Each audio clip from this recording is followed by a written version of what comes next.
అరే సీన్గా ఏంట్రా ఈ చెత్త రాజకీయాలు? రోజుకొక పార్టీ పెట్టేవాళ్ళు, పూటకొక పార్టీ మార్చేవాళ్ళు మన నాయకులారా. వాళ్ళకు ఓట్లేసి గెలిపించేది మన జనమే కదరా. ఇంకా మన దేశం ఏం బాగుపడుతురా? ఈ చంద్రబాబు నాయుడు ఎప్పుడు ప్రజలు మోసం చేయడం జరిపిందిరా. ఇంకా జనాన్ని ఏం కాపాడతారు, దేశాన్ని ఏం ఉద్ధరిస్తారు. మన కాబోయే నాయకుడు మన వైఎస్ఆర్ లా ఉండాలి.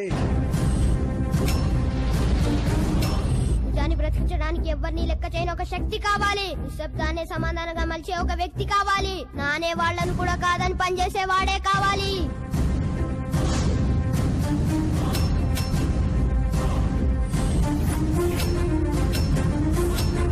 ప్రతి దేశం ఇలాంటి నాయకుడు కావాలనేలా మన నాయకుడు ఉండాలి.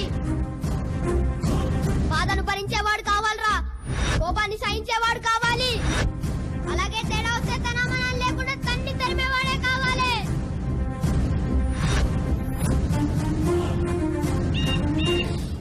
ఎక్కడ వేసపడాలో కాదు, ఎక్కడ ఆలోచించాలో తెలిసిన వాడే మన నాయకుడు అవ్వాలి. గెలుస్తా ఓడిపోతా అని భయం లేకుండా ఒకే మాట మీద ఉండాలి, ఒకే మాటలో నడవాలి. వస్తాడంటావా? వస్తాడు. నాయకుడు అంటే ఎక్కడి నుంచి వచ్చేవాడు కాదురా, మన మధ్య నుంచి పుట్టినవాడే.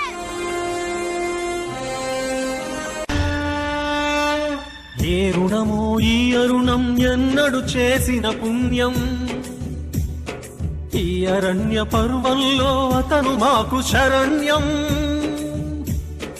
ఆ మనస్సు మా ఉషస్సు, అతని మాట మా ధనుస్సు, అతని ప్రణయ గర్జనలే అభాగ్యులకు ఆశీస్సు.